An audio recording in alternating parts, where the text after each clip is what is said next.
Italy Strategic Tourism Plan approved. The green light from the Production Activities Commissions of the Chamber and Senate of Italy for the 2023 to 2027 Tourism Strategic Plan is an important signal that gives me great satisfaction. I thank the members and the presidents of the commissions for the excellent work done, and the trade associations and confederates who have provided constant and participatory ideas. My thanks go to all of you for your collaboration and fruitful dialogue in every moment of constructive discussion. I am particularly proud because finally Italy, after so many years, will have a 5-year strategic plan that will allow us to express the best potential of the tourism sector, stated Minister Santanch. After almost 40 hearings of associations, acronyms, and industry experts that took place over the tourism strategic plan, the approval of the outline for the 5-year period finally arrived.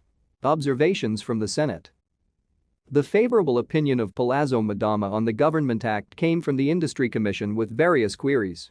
The Senate notes that the hearings revealed an excessive gap between school training and the real needs of companies operating in the various sectors involved, therefore, greater knowledge of skills is needed.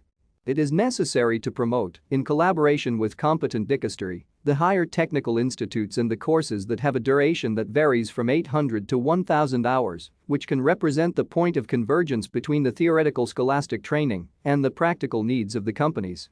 This training should also be extended to managerial figures who today find themselves having to manage a new demand for goods and services.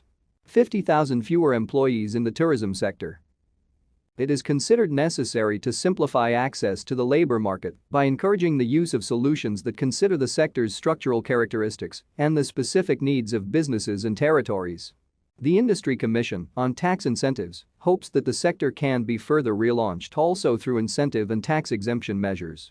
In this regard, as part of the planning, it is suggested the introduction of incentives, besides for incoming, also for outgoing, as well as reduced VAT for those who organize congresses and VAT-free purchases for foreign tourists.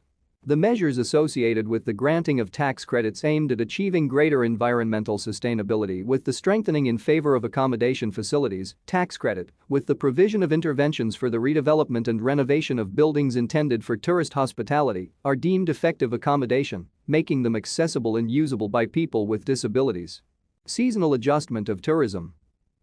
The Senate has shown appreciation for the incentive initiatives, a fundamental point for promoting villages, small towns, thermal baths, food, and wine tourism, able to attract tourists in every season.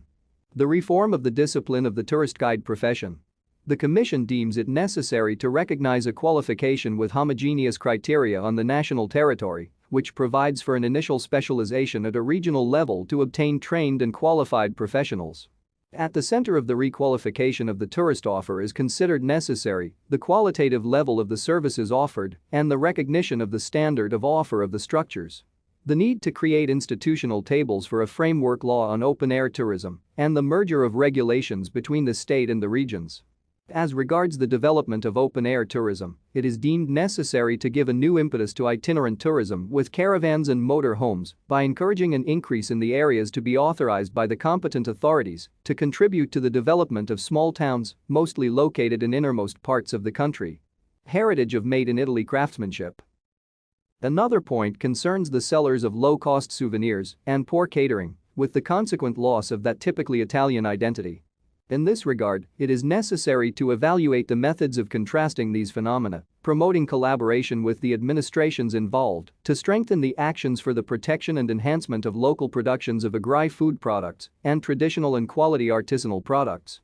Last but not least, to take the opportunity of the plan to incentivize, in collaboration with the competent administrations, the workshops throughout the country that are dedicated to craftsmanship and commercial activities in public establishments, controlling the aggressive competition of the globalized market, with the recognition of a brand that promotes and enhances the heritage of the local IC as places of aggregation within local communities, custodians of the history, culture, and traditions of the territories.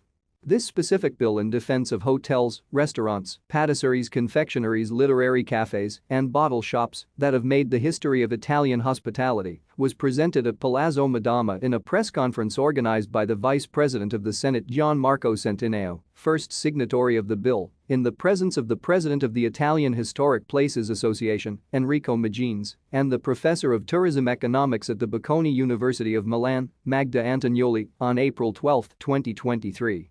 More news about Italy.